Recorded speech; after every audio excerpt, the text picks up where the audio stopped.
పూర్వకాలంలో నిషధ దేశానికి నలుడు అనే మహారాజు ఉండేవాడు. ఆయన ఎంతో ధర్మపరుడు, అందగాడు, అశ్వసారథ్యంలో అపారమైన నైపుణ్యం కలవాడు. ప్రజలను ప్రేమగా పాలించేవాడు.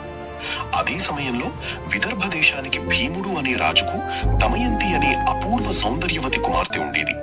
ఆమె తెలివి, వినయం, గుణగణాల వల్ల అందరికీ ఆదర్శంగా ఉండేది. ఒకరోజు నలుడు తోటలో సంచరిస్తూ ఉండగా ఒక హంసను పట్టుకున్నాడు. ఆ హంస మాట్లాడగలిగేది.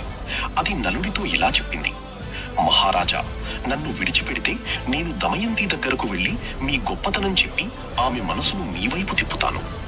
నలుడు హంసను విడిచిపెట్టాడు. హంస విదర్భకు వెళ్లి దమయంతికి నలుడి సౌందర్యం, ధర్మం, పరాక్రమం గురించి చెప్పింది. దమయంతి, నలుడు సత్యసంధుడు, ధైర్యవంతుడు, వీరుడు, అందగాడు, సకల గుణ సంపన్నుడు, నీకు తగిన వరుడు.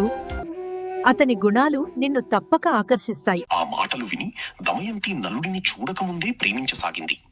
అలాగే హంస తిరిగి వచ్చి నలుడికి దమయంతి గుణాలను వివరించింది. ఇద్దరూ ఒకరినొకరు మనసారా ప్రేమించుకున్నారు.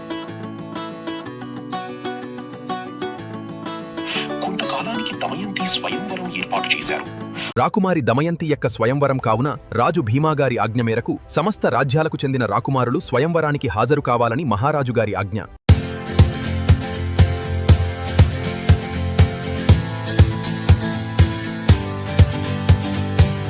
ఆ వార్త విని దేవతలైన ఇంద్రుడు, అగ్ని, వరుణుడు, యముడు కూడా వచ్చారు.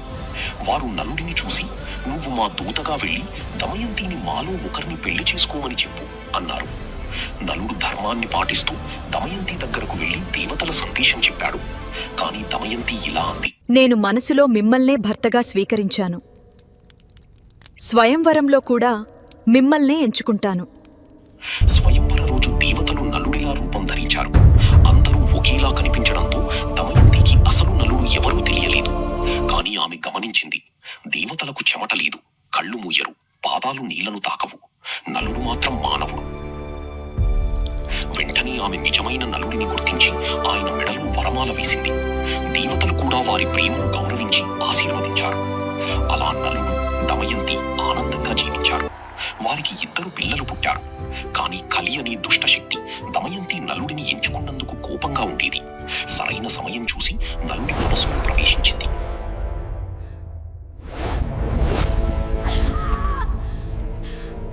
దాంతో నలుడు జూదానికి బానిసయ్యాడు. నలుడి సోదరుడు పుష్కరుడు అతనితో జూదమాడి రాజ్యం మొత్తం గెలుచుకున్నాడు. చివరకు నలుడు, దమయంతి అడవులకు వెళ్లాల్సి వచ్చింది. అడవిలో వారు ఎన్నో కష్టాలు పడ్డారు. ఒక రాత్రి నలుడు బాధతో దమయంతిని విడిచి వెళ్లిపోయాడు. దమయంతి ఒంటరిగా అడవిలో తిరుగుతూ ఎన్నో ప్రమాదాలు ఎదుర్కొంది. కాని ఆమె భర్తపై ప్రేమను మాత్రం విడిచిపెట్టలేదు. ఇక నలుడు అడవిలో ఒక సర్పాన్ని రక్షించాడు. ఆ సర్పం పేరు కర్కోటకుడు. అతడు నలుణ్ణి కాటువేసి అతని రూపాన్ని మార్చాడు. తద్వారా శత్రువులు గుర్తించలేకపోయారు. తర్వాత నలుడు బాహుకుడు అనే పేరుతో అయోధ్య రాజు ఋతుపర్ణుడి వద్ద రథసారథిగా పనిచేశాడు. అక్కడ అతను తిరిగి జ్ఞానం, ఆత్మవిశ్వాసం పొందాడు. ఇక దమయంతి తన భర్తను వెతికేందుకు ఒక యుక్తి ఆలోచించింది. 2వ స్వయంవరం జరుగుతుందని రాజ్యాలన్నింటికీ సమాచారం పంపించింది. మీరు వెంటనే బయలుదేరండి. అన్ని రాజ్యాలలోనూ 2వ స్వయంవరం గురించి ప్రకటించండి. ఎలాగైనా నా నలుడి జాడ కనుగొనాలి. ఆ వార్త విని ఋతుపర్ణుడు వెంటనే బయలుదేరాడు. బాహుకుడిగా ఉన్న నలుడు అద్భుత వేగంతో రథాన్ని నడిపాడు. దమయంతికి ఆ రథసారథి నలుడేనని అనుమానం వచ్చింది.